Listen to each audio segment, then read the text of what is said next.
I'm the education guy. I'm fascinated by learning. I'm fascinated by technology. I'm fascinated by this global network that we have now, we all have access to.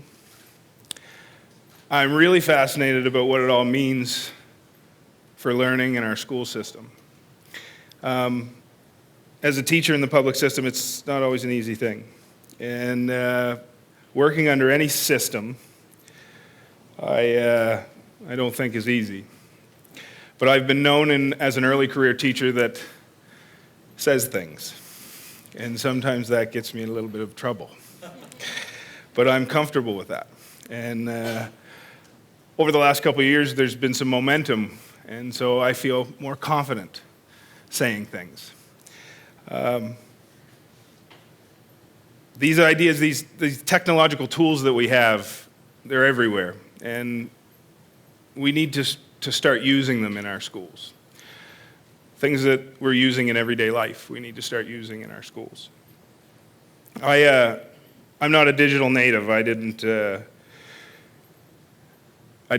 grow up with a high-speed internet connection. I'm a rural Nova Scotian. I grew up in Liverpool.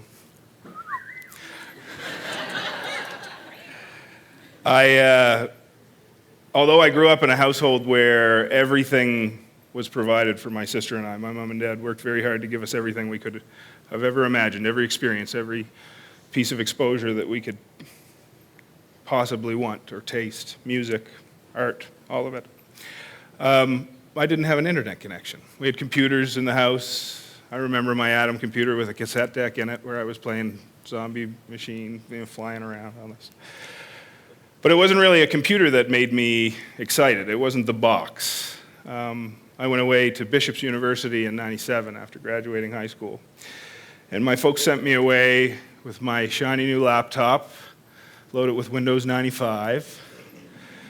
And I was getting ResNet, which for me was going to be the first time that I was going to have personal access to a high-speed internet connection. I'll rush through that story and tell you that I didn't have the most success at Bishop's University in my first year. I got one of those dean's vacations after the first year.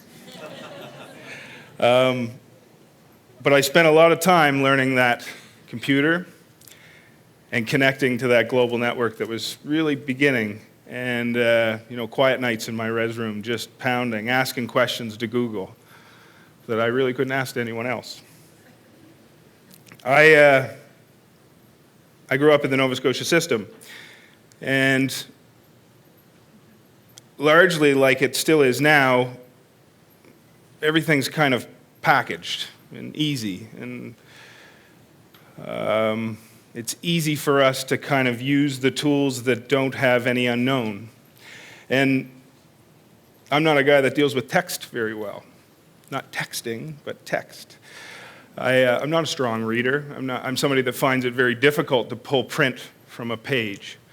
And in the public school system, that's a really important thing. And so I would be that kid that would be reading ahead in science class, counting the paragraphs ahead. When is it going to be my turn to read so I don't look like an idiot in front of everybody? And I'd be missing the content, what I was really supposed to be focusing on, the ideas and the information that I was really supposed to be absorbing. I think we continue to do this today, and I think we need to move past it. Just like reading, when I used to write notes. A lot of people say, take notes, write down your notes. When I take notes, I get lost by the second sentence, worrying about my handwriting, whether I did my G the way that I like it. Again, not paying attention to the content at all. I was very lucky. I did my teacher training at Bishop's University. I was a technician at the university, and the school board there, when I was going through my teacher training, was in a MAC initiative where they had a one-to-one. It was a rural school board, much like the ones we have here in Nova Scotia. And every teacher, from grade 2 to grade 11, had a MacBook. Every student from grade 2 to grade 11 had a MacBook. Every school in the board was wired, connected, unfiltered. I was teaching a grade 5-6 combined class. I did a bunch of placements in grade 2. And I was using things like MySpace and blogging and going to websites where sometimes teachable moments would come up. And you'd have to deal with them, much like parents do. I don't know many people that have their internet filtered in their homes, But we have this trust in parents to be able to get through it, And for some reason, our system doesn't allow for that trust to translate to the teachers in our buildings, which is odd to me. A big part of this change for me was when I first started teaching was the introduction of the smartphone, or when the iPhone came out, and the App Store. And the idea that the network and this idea of technology and computers and the tools that were being generated from that, it was all becoming very easy. She's going to hate me for saying this, but my mom's not a native computer user, and she's a southpaw. And I remember sitting down at a PC with her with a mouse and saying, "Okay, Mom, move the pointer up to the top of the screen," and she lifted the mouse off the desk, She's not the only person to do that. A lot of people do that. But when she got an iPad, when she got a tablet, it's not the company, it's what it is, the technology. When a tablet came into her world, when the organic came into that world, it all started to make sense. And I think that's a really important thing for us to remember. The kids in our schools right now have had access to these easy tools, these tools that are comfortable to use from day one. And they're so comfortable with them. One of the drawbacks that we're worried about, this is interesting, is exposure. This idea of exposure, the social media, Facebook, Twitter, YouTube, the fact that most laptops have, a very easy video creation tool. You can do something and it can be in the public consumption area very quickly, much like this. And there's a whole generation of leadership that's not comfortable with that exposure. They've worked very hard to create their image or create who they are and what they're comfortable projecting. And this idea of exposure is it's something that they're very nervous about. And this is, when I was going through high school in 1997, we didn't have smartphones either. I think I signed up for Facebook my last year of university when I was just coming home. We were the camcorder age, folks. And I was very fortunate in Liverpool. Brian, one of the guys we went to school with, a very creative individual, kind of forced that media push for us. And this is Erica and I. Erica's here today. She's a public school teacher too. I was student council president. Erica was the yearbook editor, and we worked closely that year in our small school. And Brian did a documentary on all kinds of things. This little video came out when we were, I think, 5-7 years ago, and I was just starting teaching. And I won't show you the video, but it's very funny. And Eric and I say it's the infamous gum chewing episode. We're both smacking on gum. But if you scroll down, if you look at that YouTube video and you scroll down, you'll see more exposure, because one of the students, when I first taught, made a comment under this video, and I don't think the student liked me too much. He called me a name under the video, made fun of the fact that I wore the same pants every day. He was right. I had a young family. Money needed to be spent on other things. But this idea of exposure is something that we need to get comfortable with. It's a different time, different minds. We have to move through it. For me, it's important as a public school educator to be someone that says this publicly. I've been teaching for 7 years. I've had many, many, many times when people in leadership have come to try and tell me to be quiet. Hush down. Wait until you've been teaching for 10 years before you start to speak. No one really wants to hear what you have to say just yet. Maybe what you're saying is pushing things a little bit, and we're not quite ready. We ease into things. And I'm okay with that. I'm okay with that thought. I understand where it comes from. But I'm not okay quieting down. I think if more public school teachers, more parents, more community members, more business folks stand up and say what needs to be said, I think for us, education is so huge.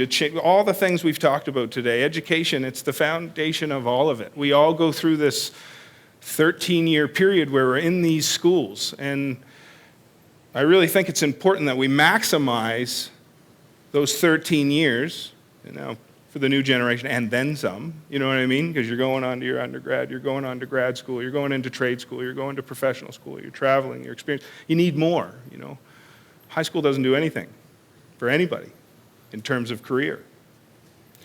But it's the foundation for finding who we really are. It's the foundation for asking questions. It's the foundation for exploring all those things inside, all those burning questions that we have, to sort out and figure out what we might have to offer or what we might be able to provide for this society. More of us need to stand up and start speaking. This idea of open source education, I think it's really, really important. I don't mean open source like open source software. Open source software, it's open, anybody can adjust it, We used to talk about Wikipedia being this horrible thing. In schools, it was like, don't use Wikipedia. I remember public school, whatever you do, don't use Wikipedia. Use that encyclopedia that some guy wrote. You know what I mean? Don't trust the knowledge of the masses. Whatever you do, don't do that. I think it's a very interesting concept because when we start these ideas, I understand why we're cautious. Because when something's new, there's not all hands on deck. And so just like Facebook, when it first started, it was kind of messy. Still kind of messy, I guess, but it's all kind of messy. Now that more people are participating in those social media tools, I think it's changing what they are. Right now, I teach with Facebook every day. I group my students with Facebook. I have people say, I can't believe you're on Facebook while you're at work. Well, I work with Facebook. I work with Twitter. I use the tools that are available to us, and I bring them into the school. I use the tools that the students use when they're home. The tools that we want our students to be comfortable with so that they can succeed in the next chapters of their life. I think it's important that we continue to do that. Right now we're in this idea in the education systems, in all of them, not just Nova Scotia, all of them, rebranding subpar, poor ideas, poor versions of things. Saying, well, now we've got a Nova Scotia flag on this is ours.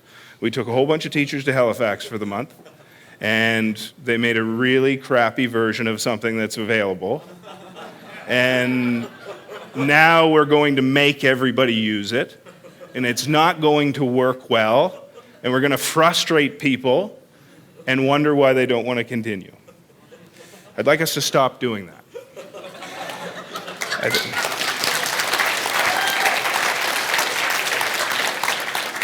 Pam talked about collaboration. I think collaboration in education is very important. I think we need to start sharing. This global network is amazing. I grew up in small town. I didn't actually grow up in Liverpool. I grew up in Beach Meadows, which is outside Liverpool. It was really small. My grandparents lived across the street, my aunt and uncle next door. No internet connection. Ultimately, my ideas in the world were created by that pocket. When I got an internet connection, my ideas changed about everything. Religion, politics, spirituality.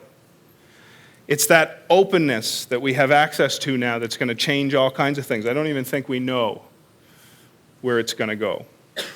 But we need to start making better decisions. And our leadership needs to start bringing people in that understand this space and can contribute to the policy and to the direction of education. Right now we have a review board that was just called in Nova Scotia. to review the education system. It hasn't been reviewed in 25 years. I'd like to know when the government and the political system was last reviewed, when we're gonna change that one. But we have an opportunity to use that and to bring voices into that are gonna help this movement and help us go forward.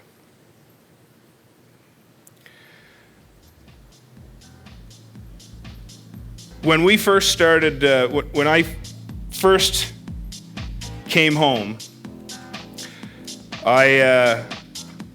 I didn't think that we were going to have the movement we have. The middle school in my hometown still had a bunch of original Pentiums busted down in the back corner, covered in jock dust, and not connected to the printer. And now, there's an inquiry-based school in Liverpool that has a new format to how the students move around, a learning common. It's fully wired. It's a one-to-one facility. Kids are connected, are asking. Their teachers are connected and asking. We need to put the power back in the hands of the people that are actually in charge of learning, the teachers and the students in our community. We need to keep pushing on. We need to continue. A little house music, a little electronic music. It's a little different. We've had all kinds of music here today. The choir, beautiful sounds. Electronic music is a change, but it's still music. It still gives you that same feeling. It still gives you that same rhythm. And technology and education, it's the same thing. It's not taking away. We used to write our ideas with a pencil. Some still do. Now I write with a stylus. It's still about the ideas. It's still about the information. It's still about the questions. Don't worry about substituting old technology for new technology. We can do it. We owe it to our kids. Thank you.